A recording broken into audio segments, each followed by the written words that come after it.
What's up, everybody? Welcome back to Vagabrothers. It's a rainy day in Los Angeles. California winter is actually happening, but we've got a good plan because we're going to escape to Jamaica. We've been invited to Jamaica by the Jamaican Tourism Board, and we're going to have a really fun time this week going to Kingston, the mountains, and the coast. Flight's boarding, so we're going to hop on and we'll see you guys in paradise.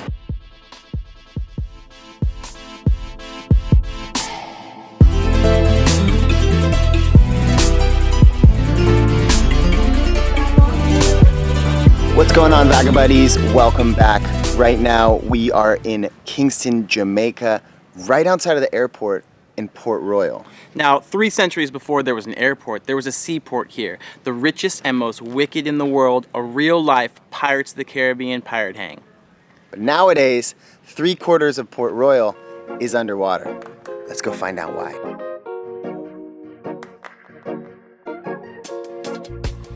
Alright, so this is Fort Charles, which is the oldest remaining fort in Jamaica, and it was built by the British in the 1600s when they took the island from the Spanish, who had owned Jamaica since the time of Columbus. This was a strategic spot, and the British allowed pirates to operate with official sanction from the government in order to rob Spanish ships that were sailing from Panama to Havana and on to Sevilla in Spain. The government allowed pirates to operate because they could get a lot of money. They took 10% of all the booty that was confiscated, which was a lot of booty, a lot of Spanish booty in that time. So to get into the mood, do a bit of time travel, we're gonna head over to the grog shop and grab one of Jamaica's most famous exports, rum.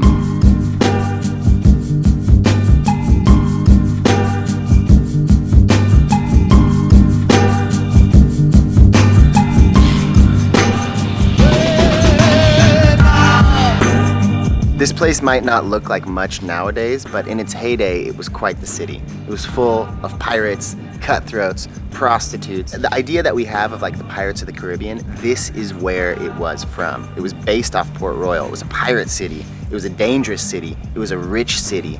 And it was one that was home for many of the most famous pirates that we know nowadays, including Captain Henry Morgan, who later became the first governor of Jamaica in a weird twist of fate, Blackbeard, and countless others. There was supposedly 1 bar for every 10 inhabitants of the city. Everything changed at 11 a.m.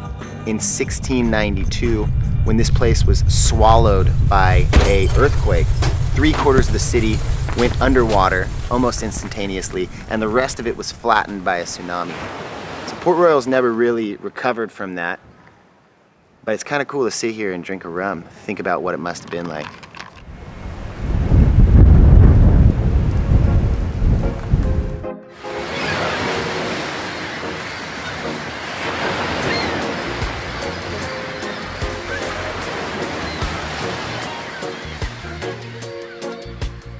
All right, so we've learned a bit about the history, and we've just seen the fishermen cleaning the fish. So I think it's lunchtime.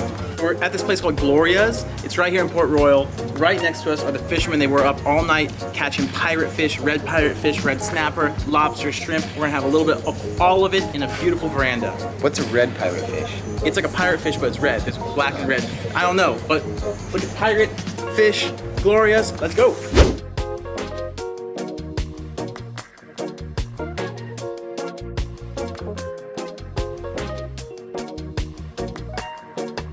One of the best things about being in a port is fresh seafood. So we're at Gloria's. It's a fish restaurant right here in Port Royal. We ordered up a massive fry-up of all types of fish, lobster, shrimp. And they're starting us off with fish soup in a styrofoam cup.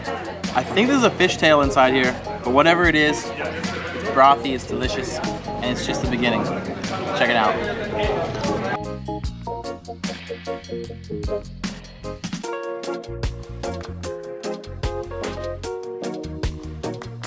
All right, well, the food has arrived and everything looks so good. I got a whole red snapper in a brown sauce. We have some cassava, we got bammies, we got fried plantains. I think I got the Pirate's Feast. It's a pirate feast for me. I got curried red snapper with jerk shrimp and lobster and garlic, along with some okra, and washing it down with the cold red stripe. I'm loving Jamaica so far.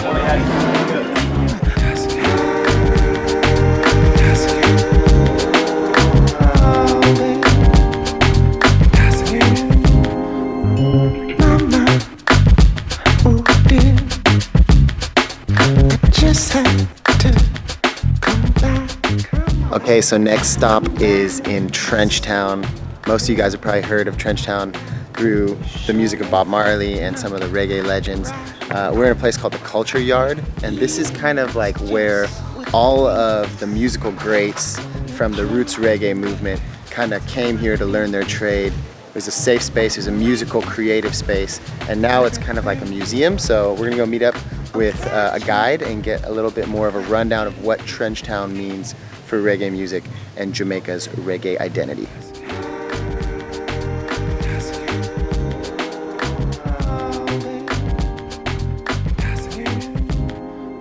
So there's a lot of music in the Caribbean, Yes. but reggae came from Jamaica, and a lot of it came from this neighborhood. From Kingston. Trenchtown. So why Trenchtown? What was it about here that created such rich music? These were the first set of townhouses to be built in Kingston. It was a squatter settlement before. These people, they are coming from the country areas, countrysides, poor people. And they came to Kingston looking for jobs. So most of these guys, you know, they saw music as a way out of the poverty, including Bob. When Bob Marley came where the music was already here, that is how he got inspiration until he became the reggae icon that he is. So this is more the roots of where everything started.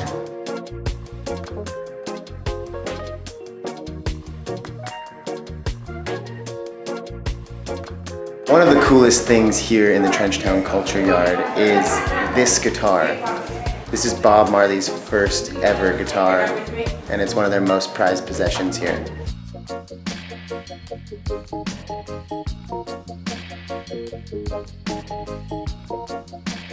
This is where Bob Marley actually lived. Single bed, little stove. Maybe this was the inspiration for the lyrics in Is This Love, when he says, we'll share the one room with the roof right over our head. Like many of you, I think I first heard about Jamaica through reggae music, and it's crazy to think that a genre of music that was developed largely in this exact neighborhood, in this exact compound, went on to influence and impact so much of the world. What is it about reggae music? I mean, in many ways it's a very personal and political story about overcoming oppression, but it's also super positive, and it's something that has a message that can resonate with a lot of people. What was your experience with reggae music? I mean, I think when I was going through like middle school and kind of trying to grow up, I listened to a lot of reggae, but I still remember my first song from Bob Marley was Is This Love? And I was kind of like dating my first girlfriend, and it felt like it had so much meaning, it had so much emotion, and I instantly fell in love with Bob Marley and his music, and that led me deeper into reggae, to a ton of different artists, you know, like Dennis Brown, who's also a national hero. But it's just crazy to see like his legacy. You know, you come to a place like this and people are still listening to Bob Marley, talking about Bob Marley. He is a legend in all respects of the word, and it's pretty cool to like come here and pay homage to where it all began.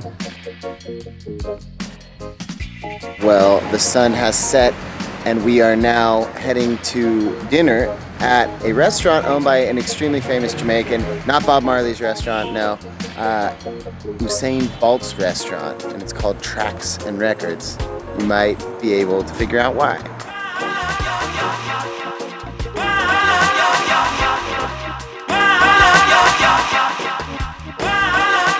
We have a couple of red stripes. We got some jerk chicken wings with coconut buttermilk sauce, and we're just chilling.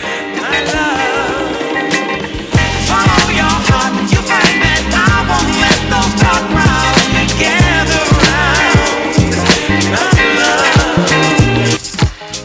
All right, guys, well, dinner is over. We've left the restaurant and we've driven a couple of thousand feet up into the mountains above Kingston. Kingston backs up right onto the Blue Mountains, which is a huge, massive mountain range, but we are going to the Dub Club, which is a dance hall, Jamaican style dance hall. There's a DJ spinning some music, and there's a crowd building inside, so let's go inside and check it out. Yeah, man.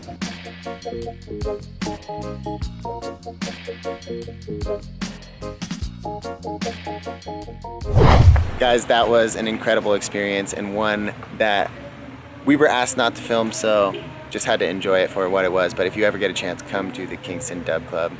Great times.